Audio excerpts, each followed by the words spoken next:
सभी श्रोताओं का रामायण की कथा में हार्दिक स्वागत, अभिनंदन।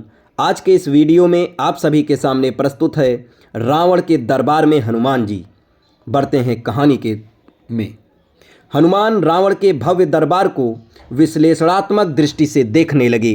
रावण का ऐश्वर्य अद्भुत था। वे सोचने लगे, अद्भुत रूप और आश्चर्यजनक तेज का स्वामी, राजोचित लक्षणों से युक्त में यदि प्रबल अधर्म न होता तो ये राक्षस राज इंद्र सहित संपूर्ण देवलोक का संरक्षक हो सकता था।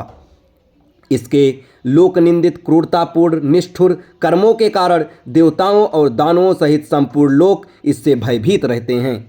समस्त लोकों को रुलाने वाला महाबाहु रावण भूरी आंखों वाले हनुमान को समक्ष इस प्रकार निर्भय खड़ा देखकर रोष से भर गया और क्रुद्ध होकर अपने महामंत्री प्रहस्त से बोला, अमात्य, इस दुरात्मा से पूछो कि यहाँ कहाँ से आया है, इसे किसने भेजा है, सीता से ये क्यों वार्तालाप कर रहा था, अशोक वाटिका को इसने क्यों नष्ट किया, इसने किस उद्देश्य से राक्षसों को मारा, मेरी इस दुर्जेय पुरी में इसके आगमन का प्रयोजन क्या है। रावण की आज्ञा पाकर प्रहस्त ने कहा, हे वानर, भयभीत मत हो और धैर्य धारण करो। सही सही बता दो कि तुम्हें किसने यहाँ भेजा है। महाराज रावण की नगरी में कहीं तुम्हें इंद्र ने तो नहीं भेजा है, कहीं तुम कुबेर या वरुण के दूत तो नहीं हो, या विजय की अभिलाषा रखने वाले विष्णु ने तुम्हें दूत बनाकर तो नहीं भेजा है। यदि तुम हमें सच सच बता दो कि तुम कौन हो तो हम तुम्हें क्षमा कर सकते हैं। यदि तुम मिथ्या भाषण करोगे तो तुम्हारा जीना अब असंभव हो जाएगा। प्रहस्त के इस प्रकार पूछने पर पवन पुत्र हनुमान ने निर्भय होकर राक्षसों के स्वामी रावण से कहा, हे राक्षस राज, मैं इंद्र, यम, वरुण या कुबेर का दूत नहीं हूँ, न ही मुझे विष्णु ने यहाँ भेजा है।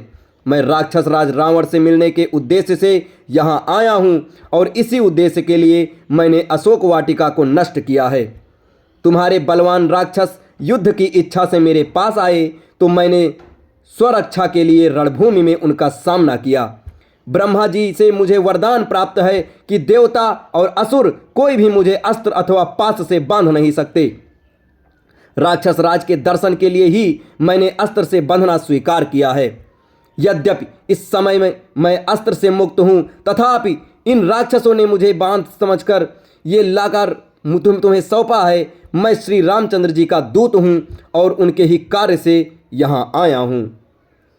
शांत भाव से हनुमान ने आगे कहा, मैं किष्किंधा के परम पराक्रमी नरेश सुग्रीव का दूत हूँ, उन्हीं की आज्ञा से तुम्हारे पास आया हूँ। हमारे महाराज ने तुम्हारा कुशल समाचार पूछा है और कहा है कि तुमने नीतिवान, धर्म, चारों वेदों के ज्ञाता, महापंडित, तपस्वी और महान ऐश्वर्यवान होते हुए भी एक पर स्त्री को हठात अपने यहाँ रोक लिया है।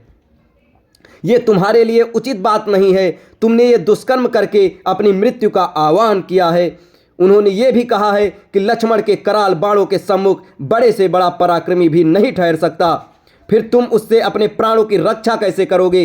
इसलिए तुम्हारे लिए उचित होगा कि तुम सीता को श्री रामचंद्र जी को लौटा दो और उनसे क्षमा मांगो। यदि तुम ऐसा नहीं करोगे तो तुम्हारा अंत भी वही होगा जो खर, दूषण और वाली का हुआ है। हनुमान के ये नीति युक्त वचन सुनकर रावण का सर्वांग क्रोध से जल उठा। उसने अपने सेवकों को आज्ञा दी, इस वानर का वध कर डालो। रावण की आज्ञा सुनकर वहां उपस्थित विभीषण ने कहा, राक्षस राज, आप धर्म के ज्ञाता और राजधर्म के विशेषज्ञ हैं। दूत के वध से आपके पांडित्य पर कलंक लग जाएगा, अतः उचित अनुचित का विचार करके दूत के योग्य किसी अन्य दंड का विधान कीजिए। विभीषण के वचन सुनकर रावण ने कहा, शत्रुसूदन, पापियों का वध करने में पाप नहीं है। इस वानर ने वाटिका का विध्वंस तथा राक्षसों का वध करके पाप किया है, अतः मैं अवश्य ही इसका वध करूंगा।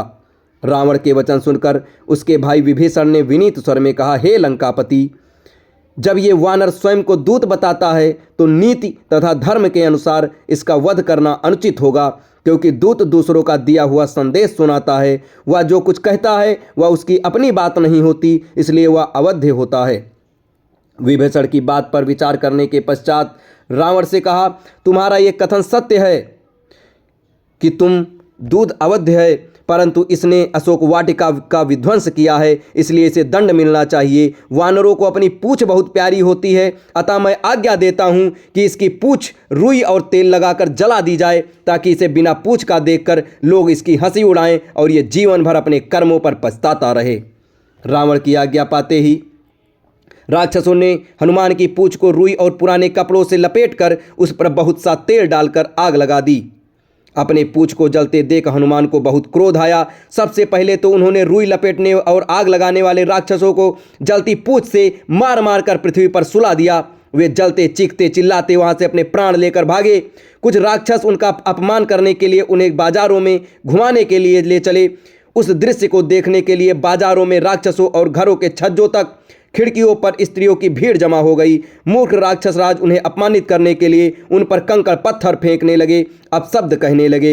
इस अपमान से क्रुद्ध होकर स्वाभिमानी पवनसुत एक ही झटके से सारे बंधनों को तोड़कर नगर के ऊंचे फाटक पर चढ़ गए और लोहे का एक बड़ा सा चक्का उठाकर अपमान करने वाले राक्षसों पर टूट पड़े। इससे चारों ओर भगदड़ मच गई। अब इसके आगे की कहानी आपको अगले वीडियो में बताई जाएगी। तब तक हमारे साथ बने रहें। धन्यवाद।